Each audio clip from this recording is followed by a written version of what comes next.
see you. Good to be here. It's always good to be in the house of the Lord. It don't, even in days that end in Y. It's good to be here. Of course, this week, actually, be careful here. As you know, we're leading up to Easter. And it's a whole lot more to it than the Easter Bunny and the Cadbury Bunny and all these little Easter baskets and stuff like that. You know, we, growing up, we celebrated Easter like that. All my cousins, they were really like brothers and sisters to me. We'd meet at Granny Hayes' house, and we'd have this major egg hunt. And we, you know, if nothing else, we just had a good time enjoying one another's company. And, you know, I miss that because we didn't have it. When my girls were old enough, all their cousins were grown, which I don't know, maybe that's partly my fault for waiting so late to bring them into the world. I don't know, but the Lord just, he did things the way he wanted them done, I believe. But, you know, we look back, how many of you have been watching all the shows of this series that we've talked about? If you get the opportunity, I believe if you ever sit and watch one episode of it, you'll probably get hooked on it. Chosen. And I don't mean that in a bad kind of way. I'm talking like, I'm the type, I've told y'all before, I'm the type that if I can see something, I get a whole lot more from it than just hearing about it, reading about it. I'm visual, I guess you'd say, on things like that. And I know that these things, people, they take liberties with certain things, but you know, they don't do anything out of the way the producers of it. They do an excellent job, I believe, of portraying the characters as we, you know, we try to imagine. I talked last week about when I'm reading the Bible, I try to imagine what things are like. What were the people like? What did they look like? What did they? I mean, I guess I always get this picture of every biblical character that I see that they're wearing a robe and sandals or something like that. But you know, that was not necessarily the way they always did. Now, in that part of the world, it's dusty, and everybody. I've told my wife. I remember when I was growing up. Everybody's house you went to, they had ashtrays on the coffee table, and even if they didn't smoke, they might have somebody come visit and smoke. So they had an ashtray ready for them. Over in the Middle East and Bible country there, they kept water and everything, a pan of water for them people to wash their feet. And generally, whoever's home it was that come to visit, that's who did the washing of their feet. I don't know of anybody washing. I don't hear of anybody washing anybody's feet these days. It's one of those things that don't happen. You what?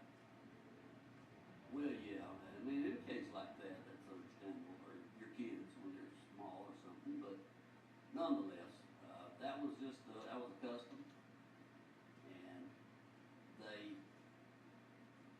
Needless to say, they lived a whole different life than what we do in this country. They just, everything was different. Too many ways to go into it all. But you know, we're going to go over and look in Matthew chapter 28 for just a moment.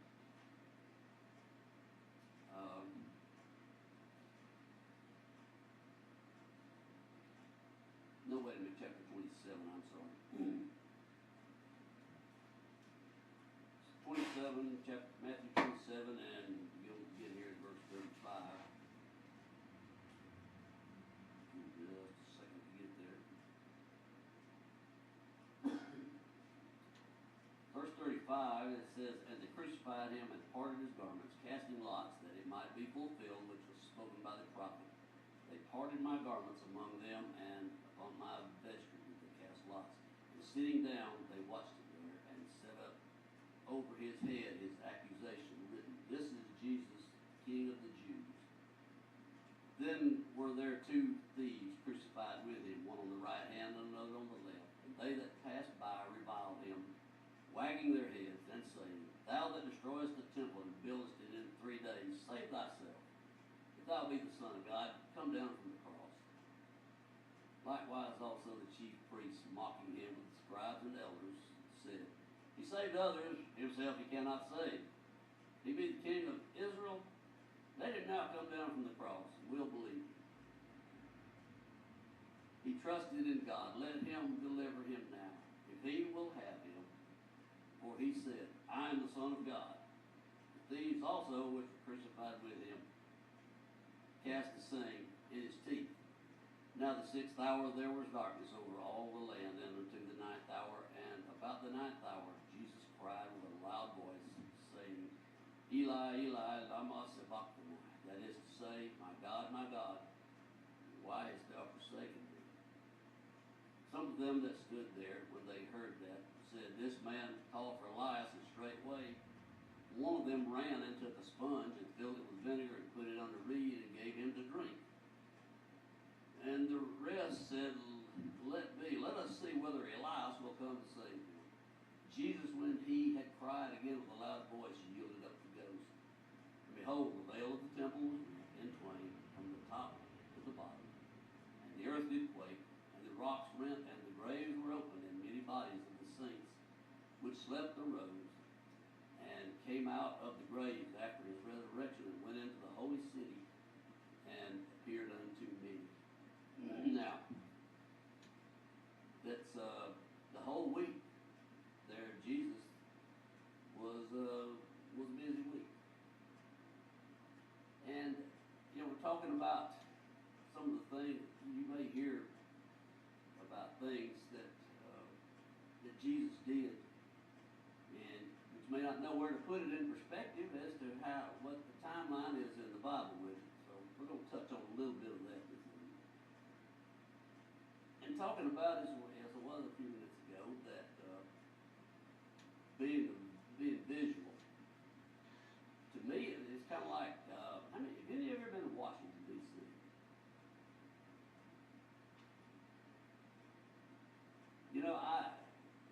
Growing up, I heard about Washington, D.C. and heard about the Smithsonian Institute, heard about the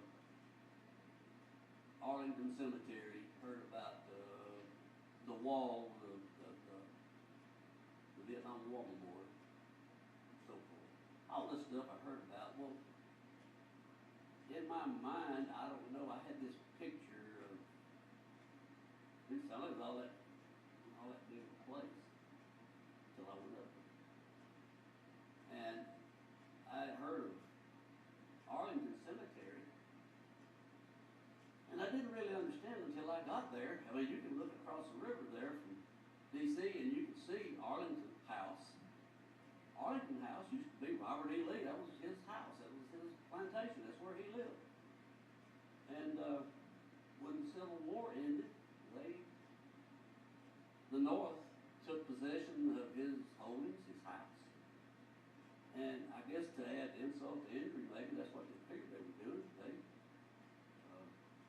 They buried the war dead right there in the front yard. That's Arlington Cemetery. I never would have pictured that. And in my mind, that you could, it was all, I thought Arlington Cemetery, I don't know, I guess I thought it was in another state or something.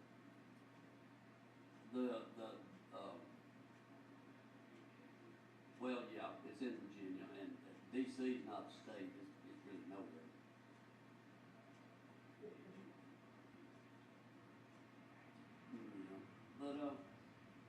And the Smithsonian. I thought the Smithsonian was, I don't know, I thought maybe it was like, I don't know, I just thought it was just maybe it was one little building, and but you could spend the whole week in Washington, D.C. just going to see the Smithsonian and still not see it all. And it's just unreal at how when I see houses, you see buildings that have been there since the 1820s, 1830s, but they keep things. I don't know how to describe it. It's not like around here. You don't see. No, don't misunderstand. You don't see salvage yards everywhere around Washington D.C. and Virginia. I mean, it is just immaculate. The houses, the buildings, everything is it's unreal at how well it is kept. I noticed that. I watched this homeless fellow. Now, this was in the summertime, and it's, I don't know, it's 80 degrees now, maybe low 90s. And this joker was wearing a wool coat. Looked like all the clothes he owned, he was wearing.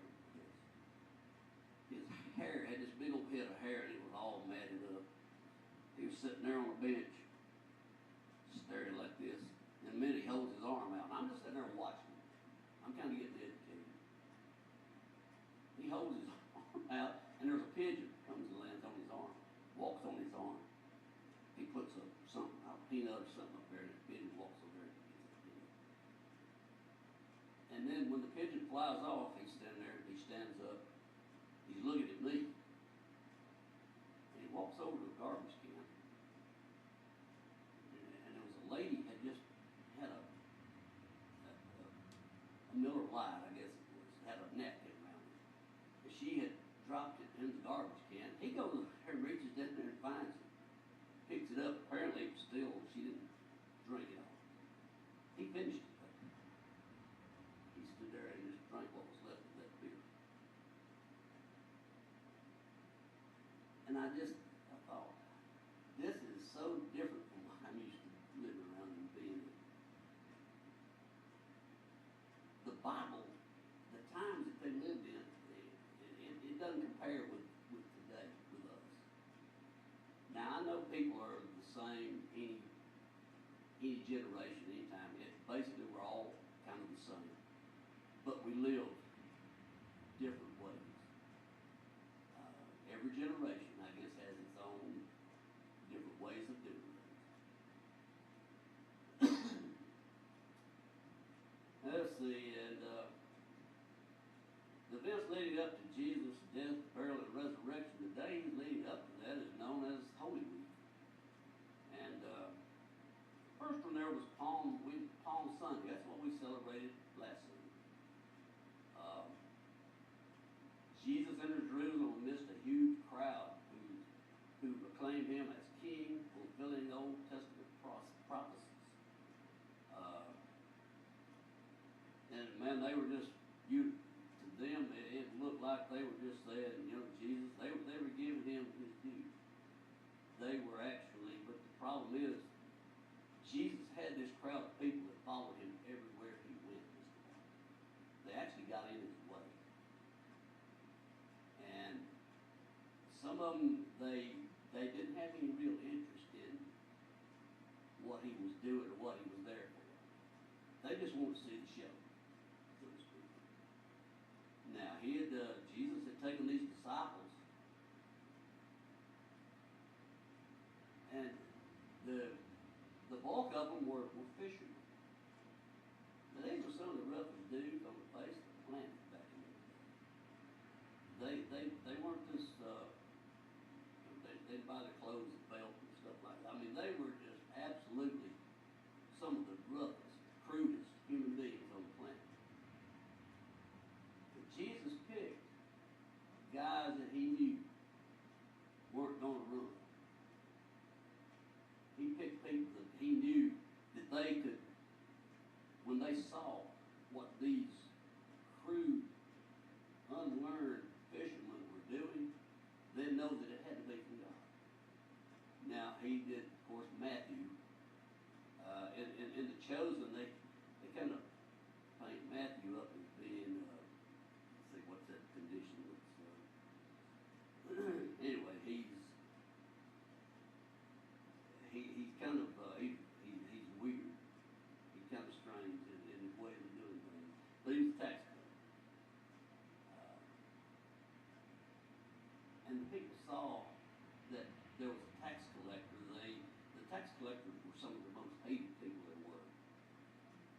what they would do, they would be assigned as tax collectors.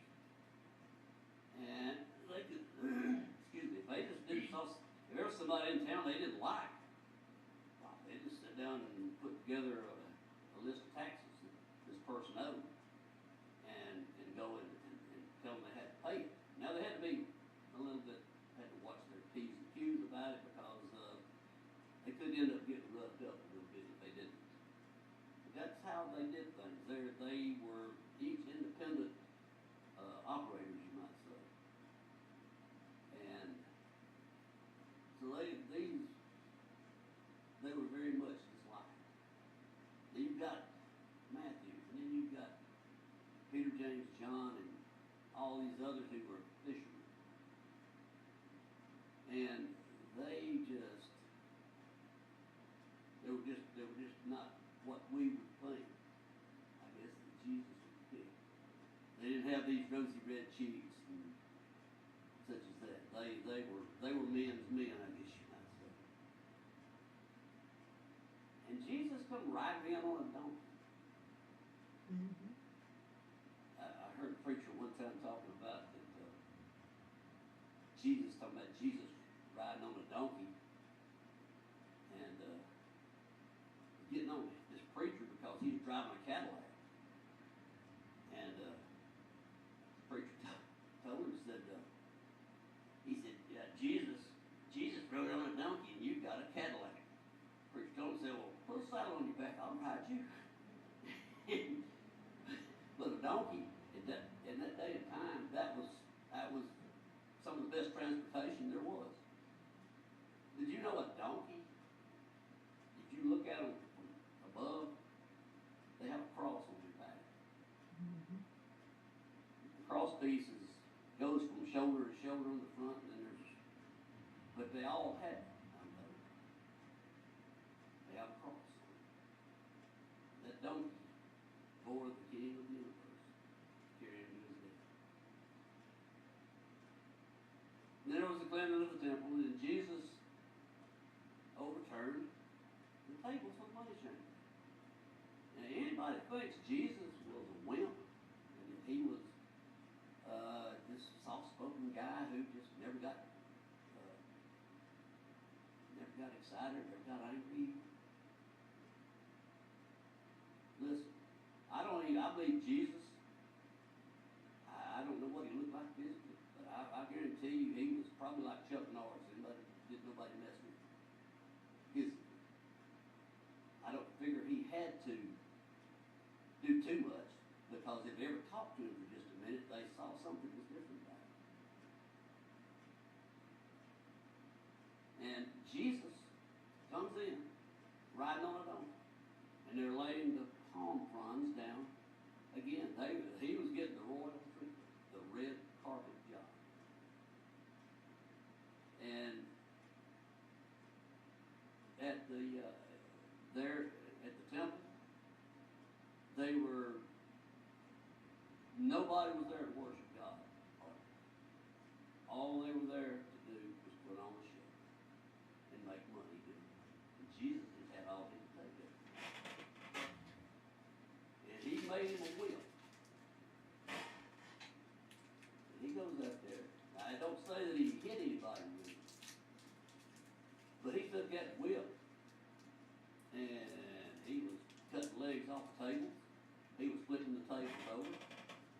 He was opening up the cages, let the birds fly away, let the animals run off. And here these guys were. I mean, Jesus had done upset their livelihood. I mean, he had done just turned their world upside down. And then there was the Last Supper, of course.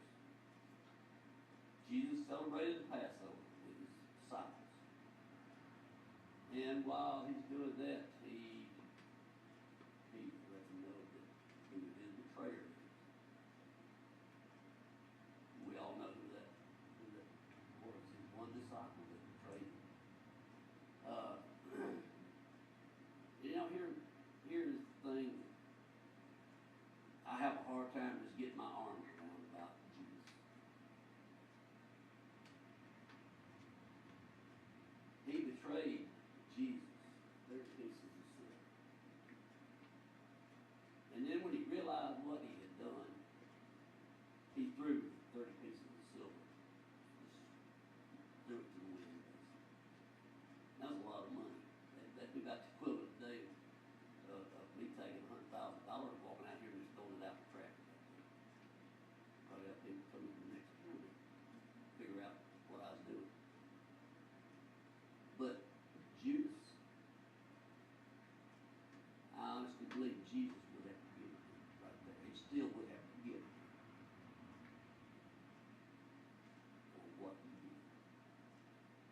though he had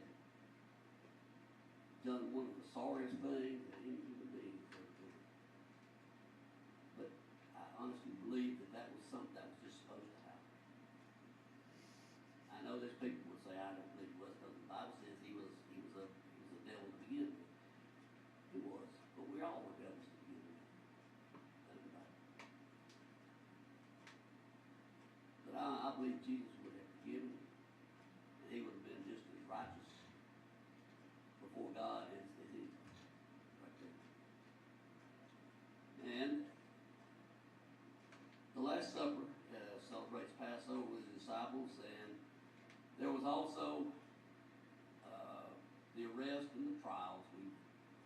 It was a kangaroo court. They made a mockery every way it was done. And again, that was just the way it was supposed to take place. Now I kind of got the head on there one, but then there was the agony in the garden of Gethsemane. Jesus, it talks about that his sweat was like drops of blood. I can't imagine being so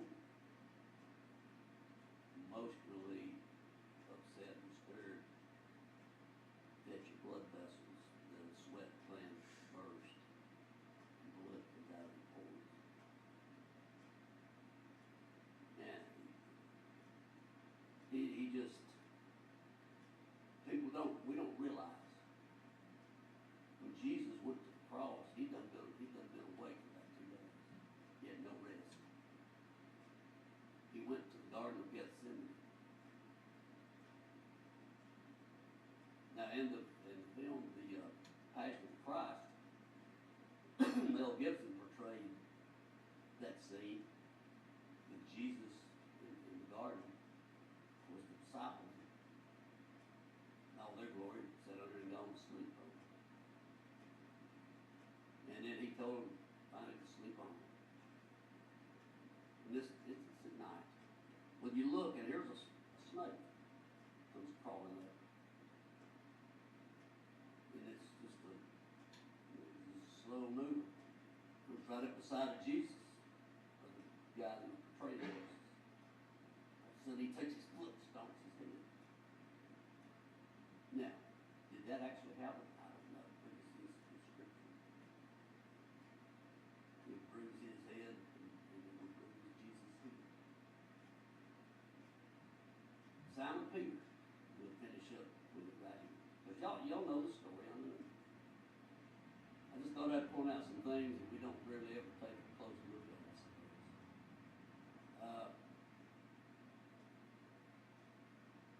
Simon was just, they called him Simon the Zealot, and he was like some of these guys around that I've seen around here that are in the union. Man, they show you the union label, they put it all the way down to their underwear. Simon Peter, he was everything. He was God's golden boy, he thought. Jesus told him that night at supper, he said, "You're going to betray me 3 times." And Peter had a hot temper. Peter was just, he was the typical fisherman. And he told you, he said, I won't betray you. These guys might, but I won't. You know I won't. I won't. And he betrayed him 3 times. Jesus told him, he said, before the rooster crows 3 times, you'll betray me. Or before the rooster crows, you'll betray me 3 times. When he did it, one commentator says that probably he had a nervous breakdown. I believe I would at this. And Jesus looked at him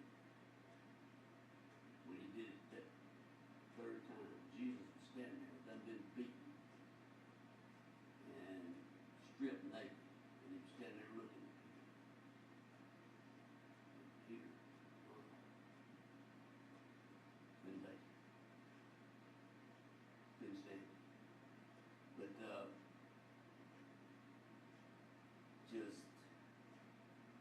let's look at Luke chapter 22 for just a minute.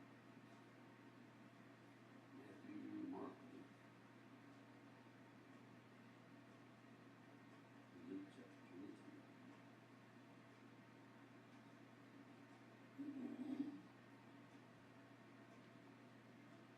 Verses 54 through 62.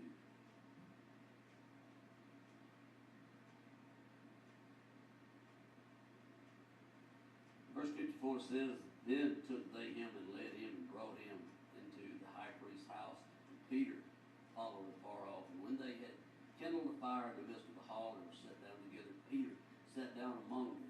But a certain maid beheld him as he sat by the fire, and earnestly looked upon him and said, This man was also with him. And he denied him, saying, Woman, I know him not. After a little while, another saw him and said, Thou art also of them. Peter said, Man, I am not. He was just adamant. And about the space of 1 hour after, another confidently affirmed, saying, Of a truth, this fellow also was with him, for he is a Galilean. And Peter said, Man, I know not what thou sayest. And immediately, while he yet spoke, the cock crew. And the Lord turned and looked upon Peter.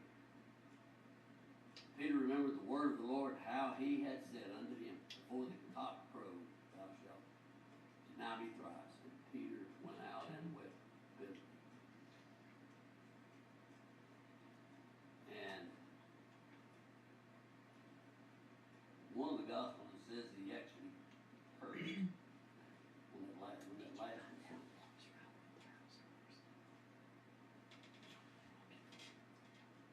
But Peter then, we see what happened. Jesus used him in the greatest, one of the greatest ways. And that's what Jesus wants for our lives. He wants the best that he has for us.